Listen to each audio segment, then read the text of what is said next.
O estúdio do Folha News tem a satisfação de receber, nesse dia, Cláudio Damin, cientista político, historiador, escritor e também um dos colaboradores do jornal Folha do Nordeste, onde mantém sua coluna há mais de 2 décadas. Tudo bem, Cláudio? Tudo bem, Marcos? Uma satisfação estar aqui na Folha News. Certo. Cláudio, uma nova obra lançada recentemente em mês de junho, Histórias Reais da Revolução Federalista de 1893, O Sul em Guerra. Isso? Exato, é o meu terceiro livro sobre a Revolução de 1893.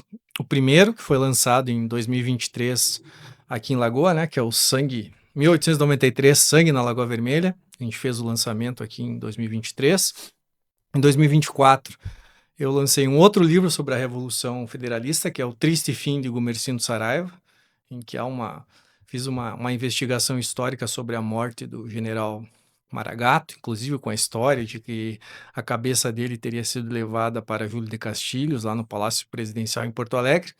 E agora, em junho, eu lancei o Histórias Reais da Revolução Federalista de 1893, que são 11 pequenas histórias reais sobre o conflito que é, né, conhecido como a Guerra da Degola. Já a comercialização da obra. Sim, a comercialização, sim, pode entrar nas minhas redes sociais lá, enviar uma mensagem que a gente providencia, né? Um aspecto curioso do livro que tu pode destacar para nós. E tem uma história, a primeira história que é um assalto, coisa meio de faroeste, assim, que é o primeiro assalto que os maragatos fazem a um trem, né? Então, em 1893, principalmente na região sul do estado, Pelotas, Bagé, um pouco mais para a fronteira oeste, existiam ramais ferroviários, né? E aí, no início da Revolução, por abril, maio, ocorre um assalto que a turma do Gumercindo, que eram os maragatos, fazem a um trem, né? Saqueiam um trem, saqueiam os passageiros, e aí eu consegui resgatar toda essa história. A Revolução Federalista, né? Nós temos 3 grandes revoluções no estado, digamos assim. A primeira, a Revolução Farroupilha, 1835, 1845. Depois a gente vai ter também um período de mobilização, né? Que inclusive os lagoenses vão se mobilizar, que é a Guerra do Paraguai, 1864 a 1870. Aí teremos a Revolução Federalista de 1893, em que no meu primeiro livro eu resgato a participação e toda a importância da nossa velha Lagoa Vermelha nesse conflito. E a última grande revolução gaúcha foi a Revolução de 1923, né, que é a Revolução Libertadora, que Lagoa Vermelha também ainda era uma cidade, uma vila importante aqui na região e que vão ter vários combates aqui na região. Então eu tenho também feito algumas pesquisas sobre a história de Lagoa, principalmente nesse aspecto mais heróico, mais guerreiro, que a gente ouve falar aqui, né, desde Sim. que é criança aqui, que teve combate, teve guerra, etc. Então eu tenho feito esse trabalho para tentar resgatar também um pouco da história de Lagoa Vermelha. E tem surtido efeito essa tua pesquisa em relação à Lagoa Vermelha? Tem conseguido dados? Sim, tenho conseguido dados inéditos, algumas figuras que eram desconhecidas, né, e que eu consigo trazer à tona novas e novas histórias. Isso só prova que a história de Lagoa Vermelha ainda tem muitos caminhos a serem trilhados e muitas coisas a serem reveladas e resgatadas, né? A gente tem um município antigo, né? Um município com muita história, um município que foi muito importante, né? Principalmente até ali a década de 40, era um dos principais municípios do Rio Grande do Sul. Então eu tenho tentado resgatar essa história, até porque muitos dos nossos antigos, praticamente todos os nossos antigos historiadores já partiram, né? Então, a gente tem uma base aí de pesquisa do Fidelis, da Alcim Barbosa, do Demétrio Dias de Moraes, doutor Davino Nepomuceno, né? Quem é vivo ainda hoje é o Pércio de Moraes Branco, que também escreveu bastante, assim, mas a gente tem também um problema na cidade de que nós precisamos de mais pessoas pesquisando sobre a história de Lagoa. As fontes que tu obteve, por exemplo, desta obra de 1893, Existe algo em especial que tu pode Eu destacar? trabalho com muitas fontes, né? Então, desde livros raros, não é, que eu encontro em museus, encontro em sebos, documentos de cartórios, que também são muito importantes, diários militares, né?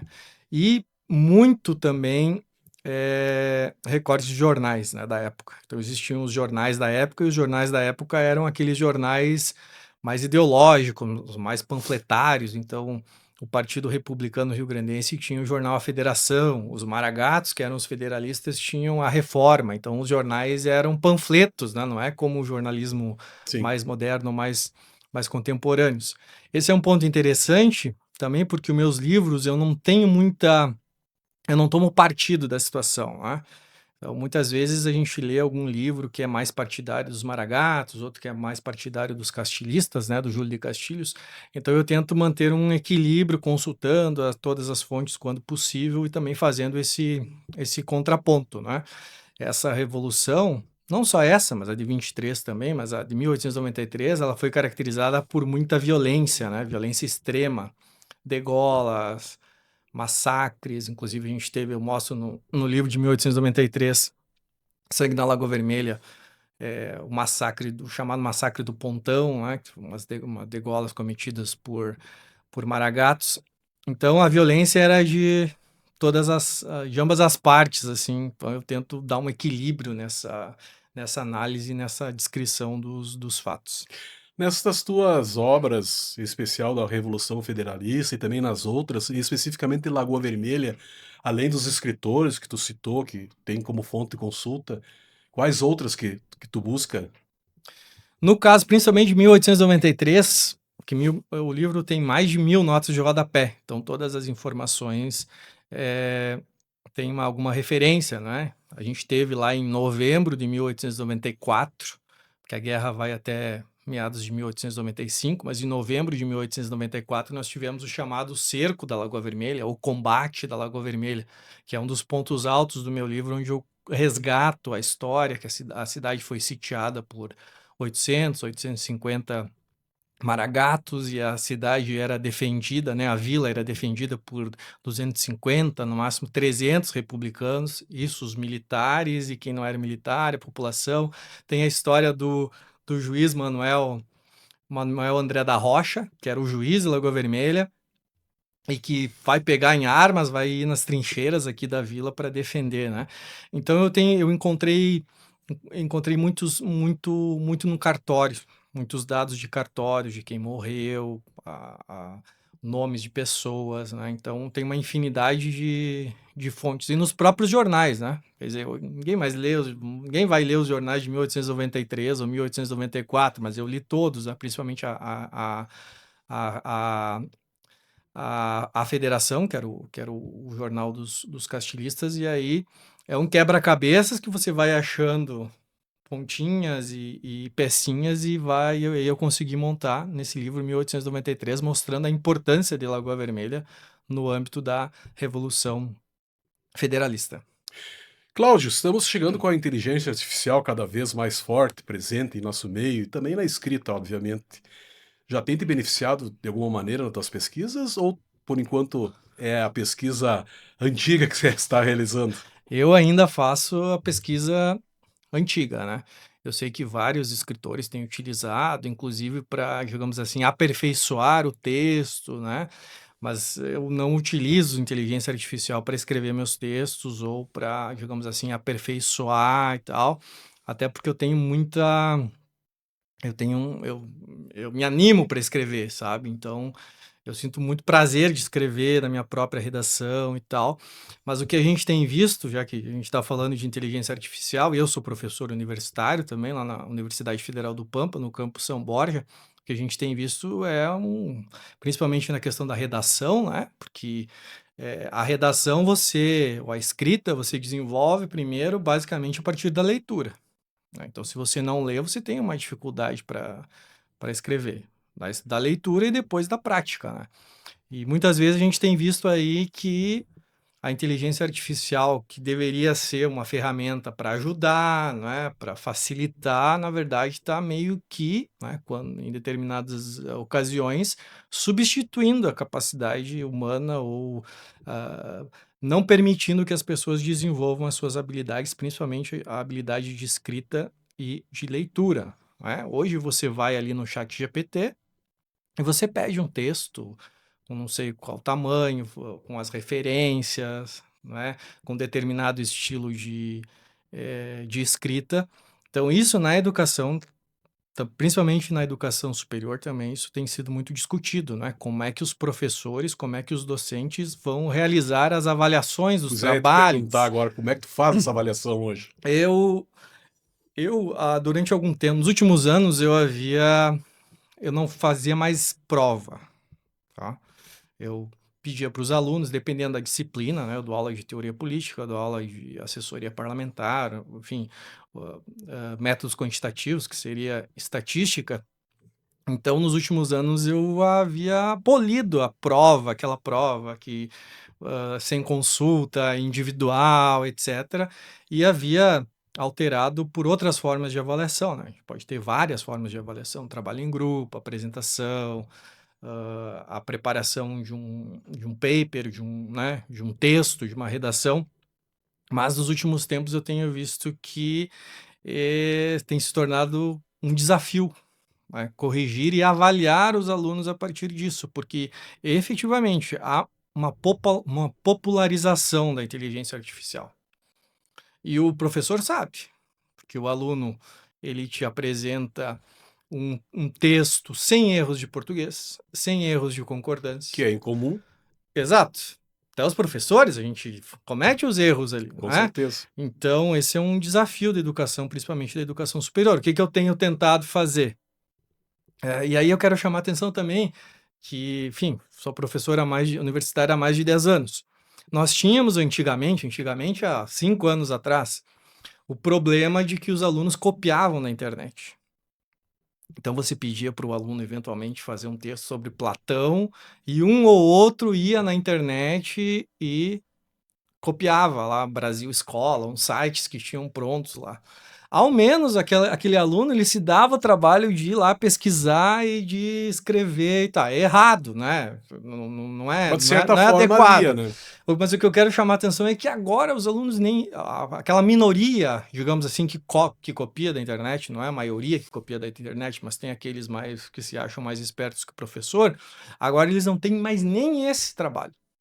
Eles simplesmente escreve uma instrução para o chat GPT, que você inclusive não precisa pagar, e já peguei casos em que o aluno, por exemplo, nem a formatação muda.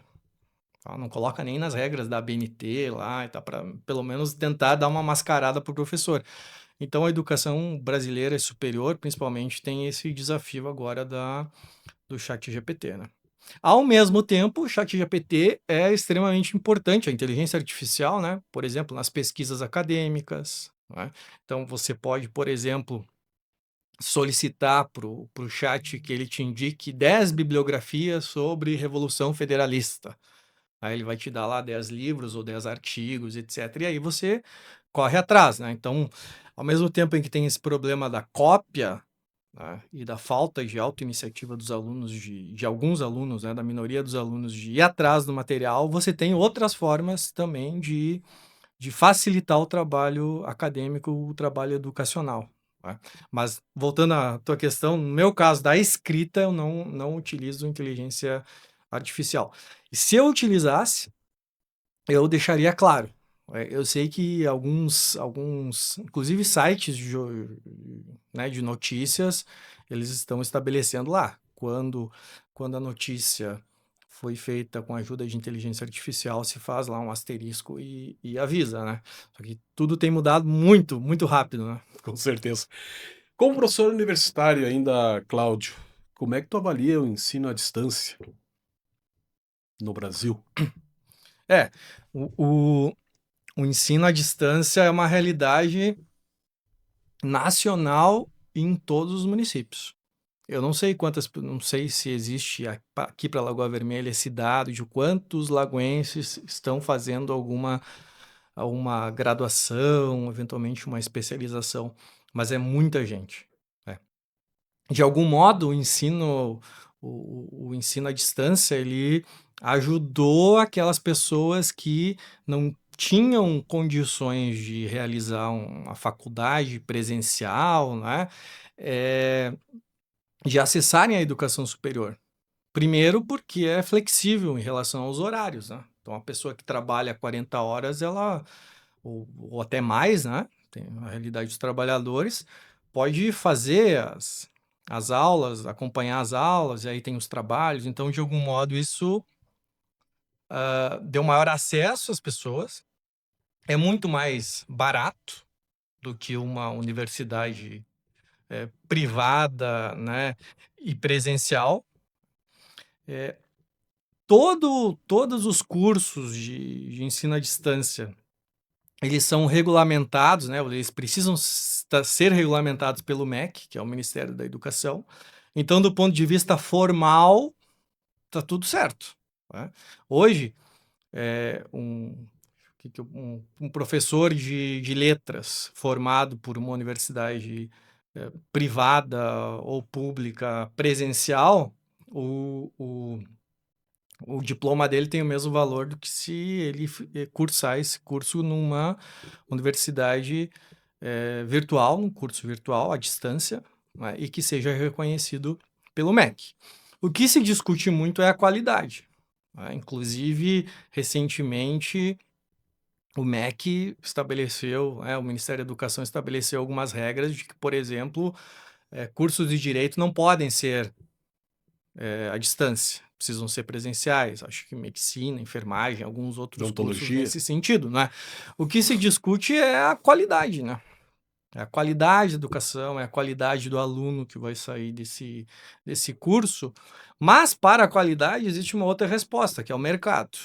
Acredito muito no mercado, no livre mercado. O mercado vai selecionar esses profissionais, né, que vão se formar, seja a partir das aulas à distância, seja do presencial. Mas é uma realidade, e isso, inclusive, do ponto de vista do mercado da educação, tem prejudicado, entre aspas, né, aquelas universidades mais tradicionais, principalmente as universidades privadas, né, que também, de algum modo, estão precisando se adaptar. Tá? Fazer aquele curso híbrido, que é uma parte, algumas disciplinas são disciplinas presenciais e outras são disciplinas à distância. Tá? Então, na verdade, você aumentou o mercado está muito mais competitivo, tá? E, de algum modo, isso é bom, porque dá maiores possibilidades para as pessoas, mas também tem o problema da qualidade, né? E o problema da qualidade dos profissionais que estão sendo formados por isso, né? Só que vai muito também da pessoa, sabe? Se a pessoa se dedica. Vai ter o diferencial. Sim, e aí o mercado, as oportunidades vão se abrir. Cláudio, nós falamos do aluno, questão da inteligência artificial, aluno universitário. E, na tua opinião, também como professor universitário, em linhas gerais, tanto a universidade pública como a privada, qual é a tua avaliação hoje delas? Bom, no Brasil, as universidades públicas ainda seguem sendo digamos assim, as de melhor qualidade, não é? As que estão melhores no ranking, né? Não que as universidades privadas sejam ruins ou ineficientes, não, também são boas, né? Mas no Brasil a gente tem essa característica, né? De que a universidade pública é melhor, né, do que a universidade privada.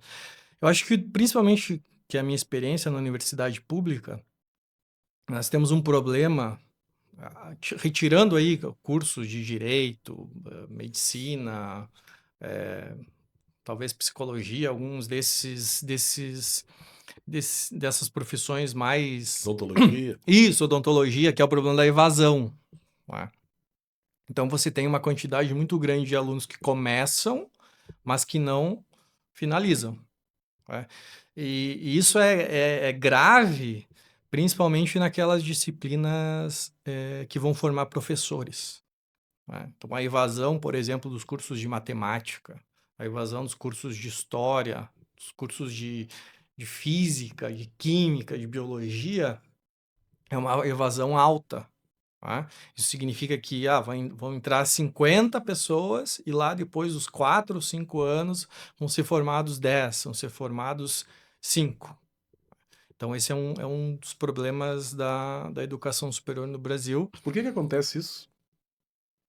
Primeiro, eu acho que tem uma mudança no país, assim, sabe? Porque na minha época, eu acho que na tua época também, existia uma grande necessidade, uma grande valorização do ensino superior.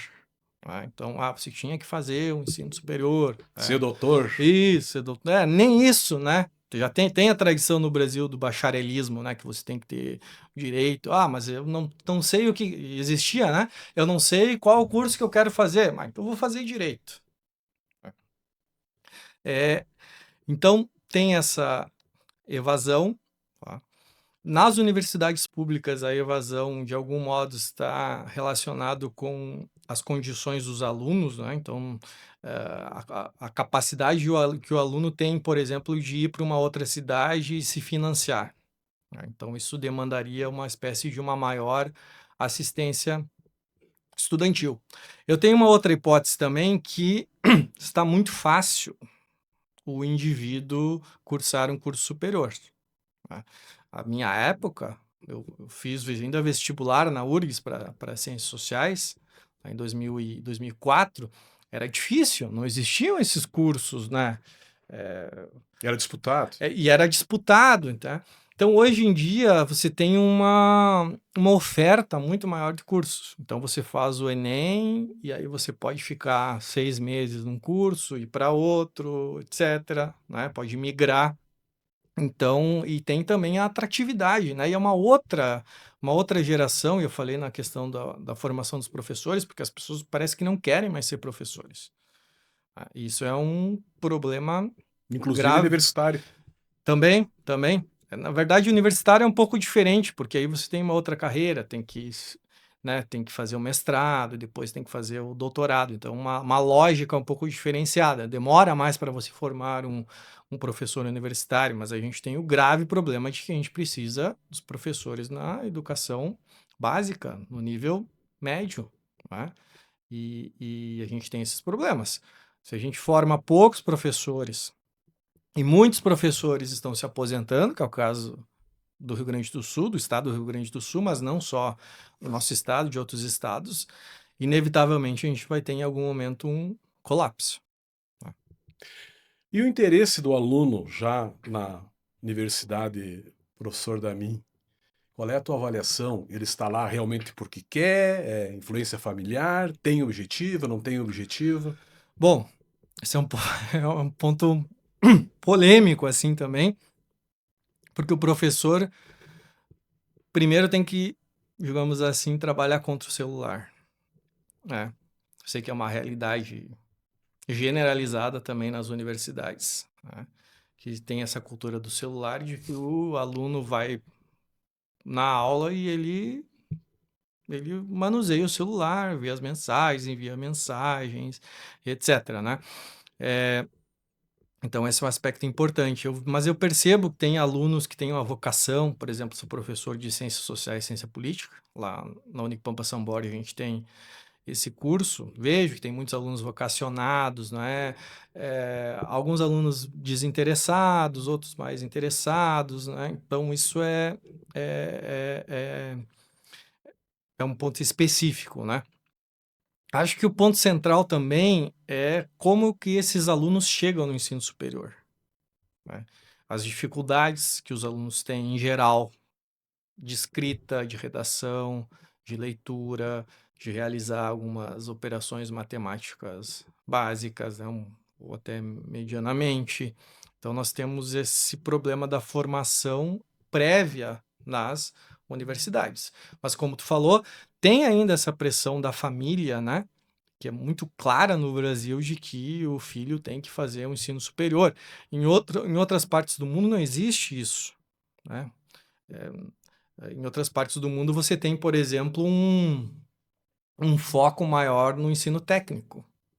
né? O sujeito vai fazer um curso para trabalhar em alguma empresa, em alguma área de tecnologia. Só que no Brasil ainda a gente tem esse foco no ensino superior e com alguns cursos sendo escolhidos assim como aqueles de maior prestígio, que vão produzir um melhor status social para o indivíduo. Para encerrar essa parte da educação, professor Damin, avaliação geral da educação no Brasil. A avaliação geral, bom, é só você acompanhar qualquer índice internacional de avaliação, e mesmo os IDEBs, né? É, abaixo das metas, nós temos uma crise na educação, né? Problema de formação de professores, o problema dos alunos, então uma série de questões, não necessariamente falta de recursos, né? Somos um dos países que mais tem o maior orçamento para gastar em educação. Mas, ao mesmo tempo, temos também um alto nível daquilo que se chama de analfabetismo funcional, que o indivíduo lê, mas ele não compreende aquilo que ele leu. Problema gravíssimo, né? E aí, nos testes de português, de matemática, o Brasil sempre está nas últimas posições. Então, certamente há uma crise na educação, que alguns também têm como hipótese um pouco da inserção da ideologia marxista ou esquerdista nas escolas, ou nas universidades, etc. Então a gente tem várias e várias hipóteses sobre isso, mas nenhum país do mundo vai se desenvolver, e por isso que há um pessimismo em relação ao Brasil, sem que seja dado um salto na qualidade da educação. Certo. Agora uma pergunta relacionada à condição de cientista político.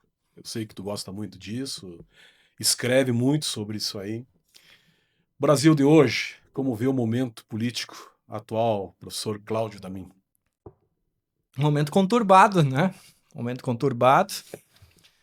Nos próximos dias, o país deve sofrer a sanção de 50% das tarifas do presidente Donald Trump, né? Para aqueles produtos que nós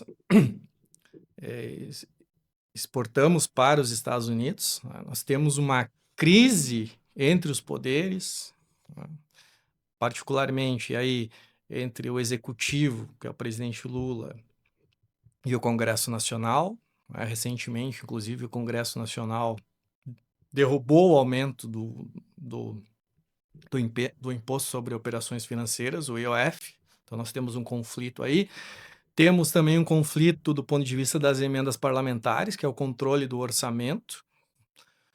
Anos atrás, o controle do orçamento era feito pelo Poder Executivo, pelo presidente, mas, em razão de sucessivos movimentos, hoje o controle do orçamento se dá particularmente pelo Legislativo.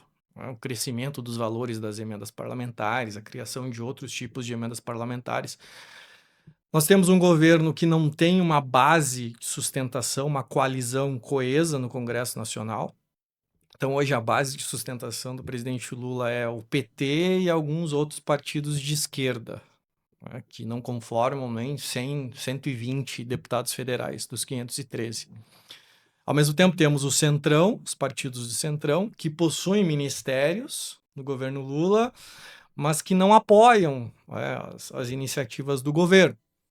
E aí, essa massa de deputados do Centrão, por vezes, acaba se unindo à oposição, que seria representada pelo Partido Liberal, pelo Partido Novo, e aí formam uma maioria esmagadora e derrotam o governo. Então, nós temos um governo que não tem uma base de sustentação no Congresso, muito embora o presidente Lula tenha distribuído os ministérios para esses partidos. Então, as bancadas dos partidos possuem ministros, mas não votam junto com o presidente. Temos um problema grave disso, né? Que no limite pode ser a própria ingovernabilidade, ou seja, a incapacidade que o presidente tem de fazer avançar a sua pauta, a sua agenda legislativa. Temos ainda o judiciário, né? E aqui, judiciário, basicamente, a Suprema Corte, o Supremo Tribunal Federal, que está alinhado, do meu ponto de vista, com o Poder Executivo, principalmente lá a partir do 8 de janeiro, dos eventos do 8 de janeiro, mas que também vive em momentos de crise com o Legislativo, né? Por exemplo, a decisão do IOF, né, que o ministro Alexandre de Moraes, primeiro, pediu para que o Executivo e o Legislativo sentassem numa mesa para negociar, não chegaram a um consenso, e aí o ministro deu nova ordem dizendo que o que valia era a decisão do presidente da República, do Poder Executivo. Então nós temos, na visão também do presidente da Câmara, do presidente do Senado, uma espécie de uma hipertrofia dos poderes do Judiciário, em particular da Suprema Corte. E quando a gente volta agora na questão das tarifas, a questão das tarifas também tem a ver com esse conflito, né, de poderes aqui no Brasil, e o governo Trump também analisa a situação brasileira como uma situação em que o STF, a Suprema Corte, tem, digamos assim, ido além das suas prerrogativas constitucionais, né? É ruim isso porque vivemos uma espécie de um clima de permanente guerra, né? De conflito, onde a política, todas as pontes são explodidas, né? Temos decisões e várias decisões do ministro Alexandre de Moraes que são contestadas como sendo eventualmente arbitrárias ou contra a Constituição, mas ele tem o poder e estamos indo. Talvez o que resolva isso seja a eleição do próximo ano, né? Talvez seja ouvir a população sobre o que se está passando, se a população concorda com esse alinhamento entre o Poder Executivo e o Judiciário, se concorda eventualmente com que há uma perseguição à oposição política, que essa é uma outra alegação, né, que se faz, que o ministro Alexandre de Moraes perseguiria apenas aqueles políticos ou aquelas lideranças mais vinculadas à direita política ou ao ex-presidente Jair Bolsonaro. E, além desse conflito, a gente tem uma tremenda crise econômica no país e uma crise fiscal, né? O próprio governo, os técnicos do governo já alertaram que a partir de 2027, né, depois da eleição, janeiro de 2027, se o governo não cortar despesas, nós entraremos num caos fiscal, em que o país vai literalmente quebrar. Concorda com a afirmativa de que o PT está afundando o Brasil? O PT? O PT? PT, esquerda. Quando o Lula foi eleito, lá em novembro de 2022, ele tinha aquele compromisso, não é? Que muitos acreditaram, de unir o país, de fazer uma frente ampla, etc, etc. Mas o que se viu na realidade foi o retorno do velho PT, né? Então nós não temos aí nesses 3 anos e pouco, quase 3 anos de mandato do Lula, no terceiro mandato do Lula, nós não temos ações, por exemplo, que cortem despesas, não é? O PT cria a narrativa de que mais importante do que a responsabilidade fiscal é a responsabilidade social, né? Então nós temos um partido populista no poder que não se preocupa com digamos assim, a rigidez das contas públicas e só se preocupa em gastar, né? Então, ao invés de cortar despesas para você equilibrar o orçamento, o que o governo faz? Ele aumenta o seu gasto e ele tenta compensar o aumento do gasto aumentando impostos. E quando você aumenta impostos, é toda a sociedade que é extraída, né, dos seus recursos. Então, nós temos uma situação bem complicada, essa política econômica do PT, né, que está nos levando ao fundo do poço, né? E os próprios técnicos do governo já disseram que se não cortar as despesas, se não parar o crescimento da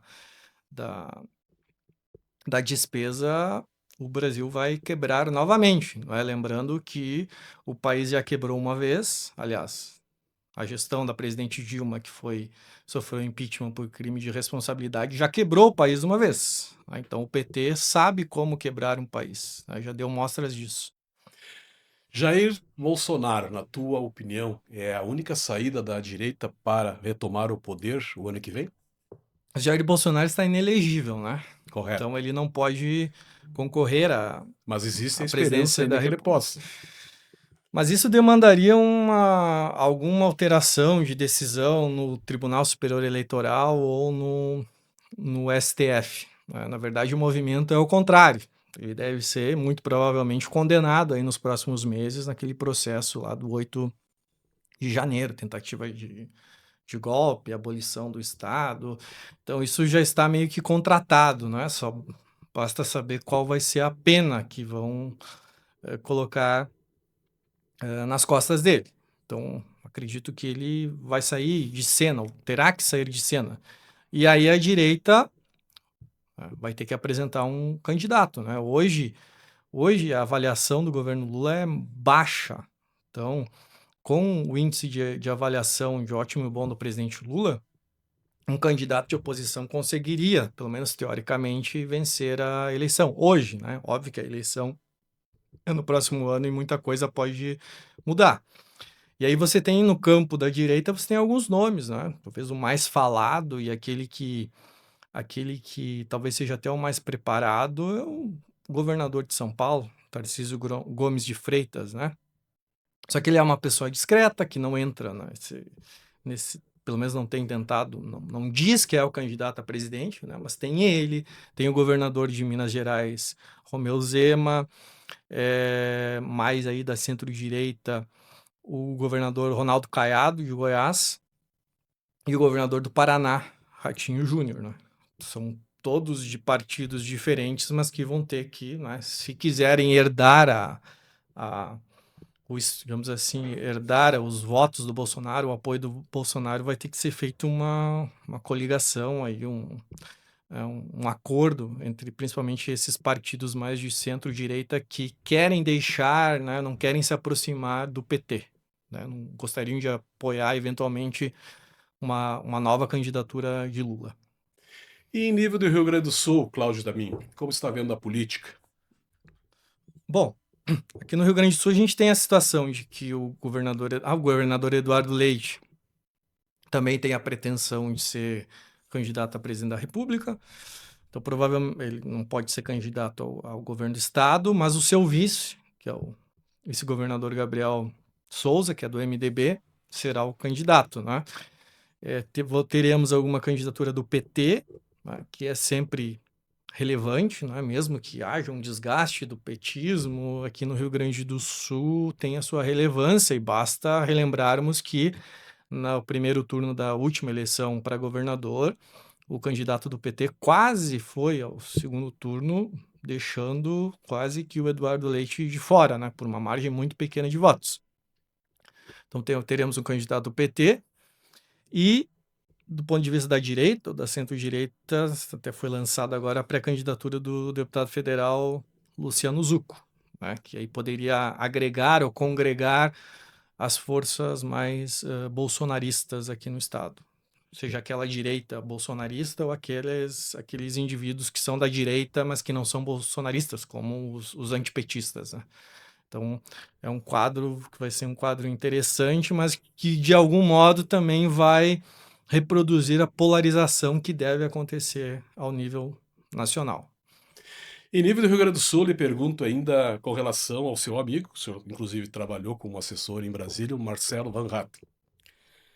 Qual é a sua opinião em relação à participação que está se desenhando em 2026 em relação a ele? Sim, sim, o Marcel Van Hatten, do Partido Novo, e foi deputado federal lá em 2018, deputado federal mais votado do Rio Grande do Sul, se reelegeu em 2022, e agora, até acho que foi alguns dias atrás, foi iniciado aí uma aliança, né? Que ele vai ser pré-candidato a senador, né? Na coligação do PL. Então, o PL e o Novo realizaram um acordo, pelo menos neste momento, em que o deputado Zucco será o pré-candidato a governador. E aí as duas vagas, porque na próxima eleição são duas vagas para o Senado. Uma das vagas de pré-candidato será do deputado federal Sanderson, né? e a outra do PL também, né? E a outra seria do deputado federal Marcel Van Hatten. Então ele vai, na próxima eleição, ele é pré-candidato ao Senado. Tu acha que eles conseguem agregar os demais partidos de direita no Rio Grande do Sul? Há uma tentativa, né? Principalmente, acho que o partido mais relevante não é nem mais partido, é uma federação, né? Que é o Progressistas e o União Brasil? e o União Brasil, né? Que são partidos grandes e são partidos relevantes. São partidos também que têm um bom tempo de televisão, né? E o PP, em particular, todo o enraizamento que ele tem no interior, seja por número de prefeitos, seja por número de vereadores, filiados, lideranças que não têm mandato, né? Então, acredito que a ideia seja você criar uma frente de direita ou de centro-direita, justamente também para fortalecer alguma candidatura a presidente da República nesse espectro. Na sua avaliação, caso não ocorra essa frente, corre-se o risco de a esquerda vencer as eleições de 2026? Aqui no estado? Estado do Rio Grande do Sul? Pois é, eu acho que o deputado federal, o Covatinho, ele se lançou, né? Lançou a sua pré-candidatura, né? Eventualmente pode ser que ocorra, né? Aí não sei exatamente como é que fica, qual que seria o palanque nacional dele, né? Então, na verdade, tá muito cedo para se fazer qualquer avaliação. Temos que ver também outro fator, que é o vice-governador, que é um político pouco conhecido no estado, né? E que hoje nas pesquisas também ele tem uma intenção de voto baixa no momento, né? Mas à medida em que ele se tornar mais conhecido e as coisas esquentarem um pouquinho mais, eu acredito que ele vai se tornar bastante competitivo, né? Não sei também qual vai ser o caminho do PMDB do ponto de vista nacional. Hoje eles têm uma proximidade grande com o Lula, né? Não sei se essa proximidade vai se manter, mas ao mesmo tempo aquelas características do sistema partidário brasileiro, o PMDB daqui do Rio Grande do Sul não é próximo ao PT, então há uma série de questões. Óbvio que quando você divide, né, candidaturas de um mesmo campo político, isso né, abre a chance de que, por exemplo, daqui a pouco uma candidatura de direita não vá para o segundo turno. Então você tem todas essas questões. Eu acredito que o entendimento vai ser o melhor caminho. Né? Se a gente pensar assim do ponto de vista estratégico, a, a vaga que, digamos assim, que estaria sobrando seria de vice-governador ou vice-governadora, né? Na chapa do Zucco. Mas eu sei que no PP também tem um movimento de vários progressistas que estão no governo do estado, secretários e tal, que também alguém poderia ser candidato a vice-governador do pré-candidato Gabriel Souza. Então é um cenário ainda em aberto, né? Ainda como cientista político, Cláudio Damin, questão do Ronaldo Santini, nosso deputado aqui de Lagoa Vermelha, que já anunciou que vai concorrer à reeleição pelo Podemos, antes era PTB. Como tu vê, estrategicamente, a disputa dele em 2026, neste momento? Bom, o deputado Santini, né, ele tem votos para se eleger deputado estadual, né? Já deu mostras disso estando no PTB ou não estando no PTB, né? Ocorreu aquele fim melancólico do PTB lá, em razão do Roberto Jefferson, etc. E aí boa parte dos trabalhistas aqui do Rio Grande do Sul foram para o Podemos, né? Podemos é um partido que tem uma proximidade com o governo do Eduardo Leite, né? Não sei se apoiariam o vice-governador Gabriel Souza, mas tem uma proximidade muito grande. O deputado Santini, ele na verdade é secretário, né? Então ele exerceu várias secretarias aí ao longo desse mandato do Eduardo Leite. Eu sei que é próximo do governador, também faz um trabalho bom na área do turismo, né? Então eu acredito, e ele é um político, né? E é um político que também cultiva suas bases, né? Basta ver quantas coisas ele conseguiu aqui para Lagoa Vermelha e, enfim, é um político que circula, que tem apoios de vereadores, tem apoios de prefeitos, né? Muitos prefeitos que nem são do Podemos, mas que ele tem o apoio. Então, acredito que essa candidatura é uma candidatura encaminhada, né? E é importante para Lagoa Vermelha ter um representante.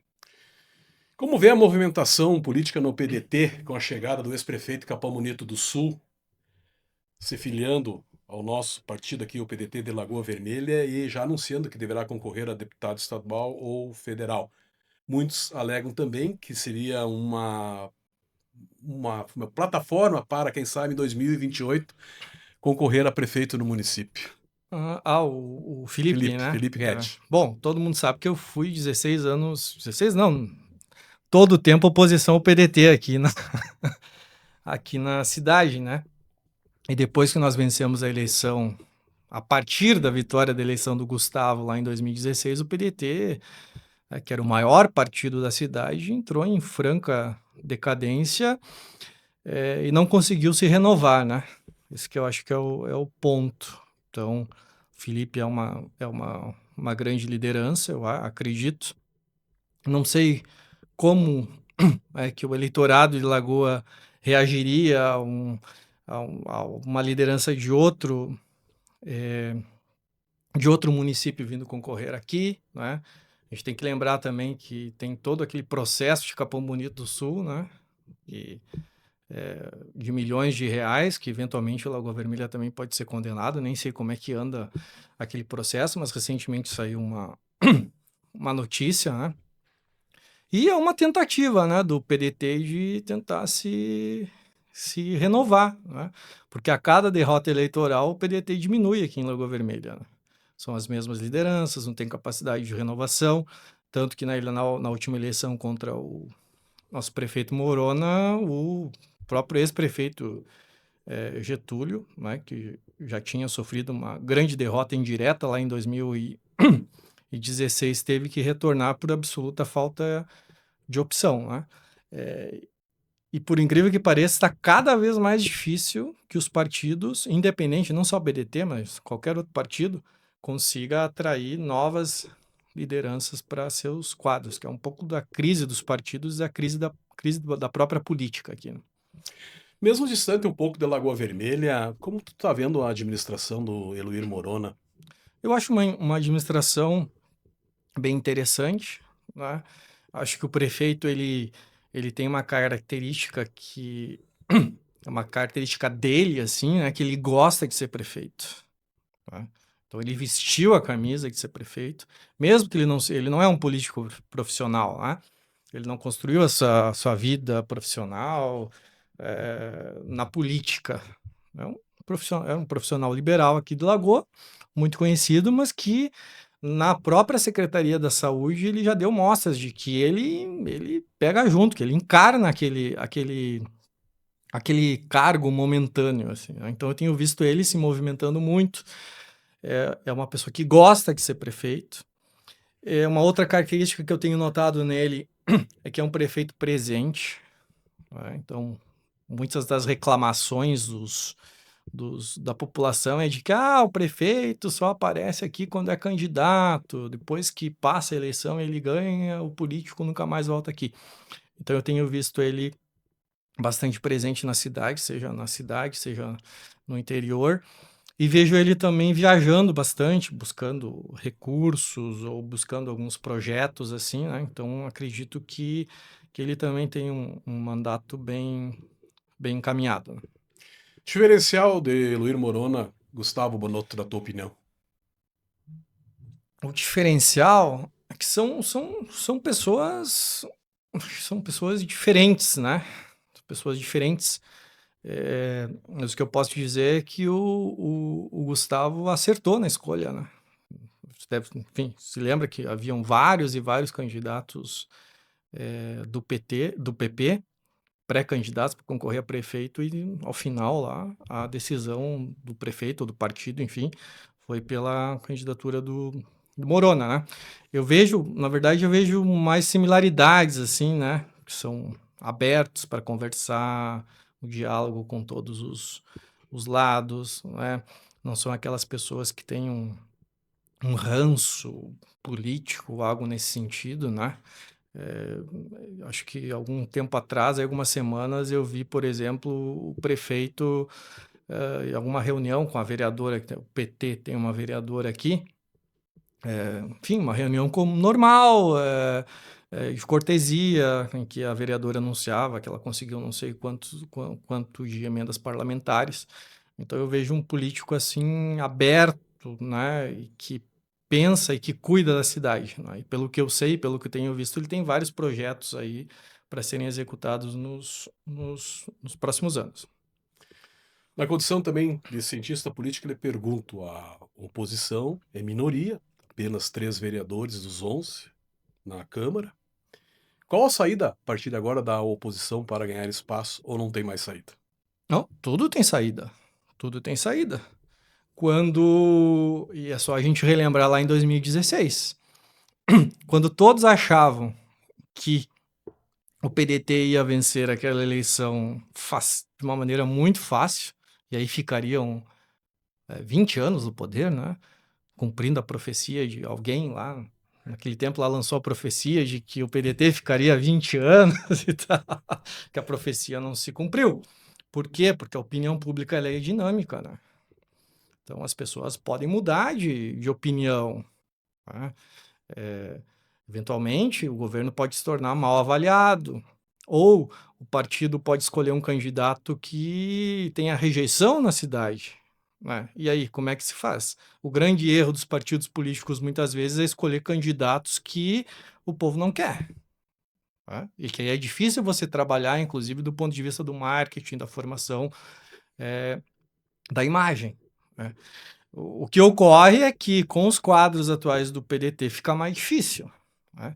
Quando nós vencemos a eleição lá em 2016, ninguém esperava o Gustavo, né? Gustavo já era filiado e tal, o falecido nosso amigo Orley filiou ele, mas ninguém esperava ele. Então foi uma candidatura inesperada de alguém sem rejeição, de alguém novo, né? Talvez este seja o caminho do PDT, enfim, né? Só que cada ano que passa acaba ficando mais difícil, né? Porque o partido passou 16 anos no poder.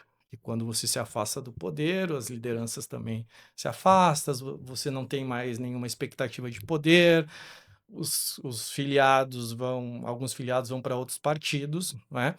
E acho que aqui, a última eleição municipal demonstrou isso. Está se formando uma terceira força, que eventualmente pode ser inclusive a segunda força, que é o PT, né? Então a candidatura como é que era o nome dele? Do Alaor, Alaor Scariotti. isso, ele teve um desempenho, né? Óbvio que longe de vencer a eleição, mas ele já anuncia, né? O PT já anuncia vai ter nova candidatura na próxima eleição municipal. Isso eventualmente também pode ser um fator negativo para o PDT, né? Ou eventualmente fazer uma junção, uma coligação, algo nesse sentido. Que conselhos daria politicamente ao prefeito Eloir Morona? Quem sou eu para dar conselho? Ser chamado. Mas olha, eu acho que ele tem que manter as rédeas das coisas, né? Tem que saber o que acontece tem que saber o que acontece na administração. Acho que eu tenho visto ele prestar muitas contas, né, dando entrevistas, ele não foge das perguntas, então eu acredito que ele tem que manter essa postura firme, né, porque a prefeitura é muito grande, né, tem muito funcionário, tem muita secretaria, mas ele tem que, de algum modo, manter esse controle ao que ele tem feito hoje, né? E também buscar coisas novas para a cidade, né? Eventualmente até melhorar o ambiente de negócios, ou ir atrás de empresas, né? Mas eu acho que isso ele também tem feito.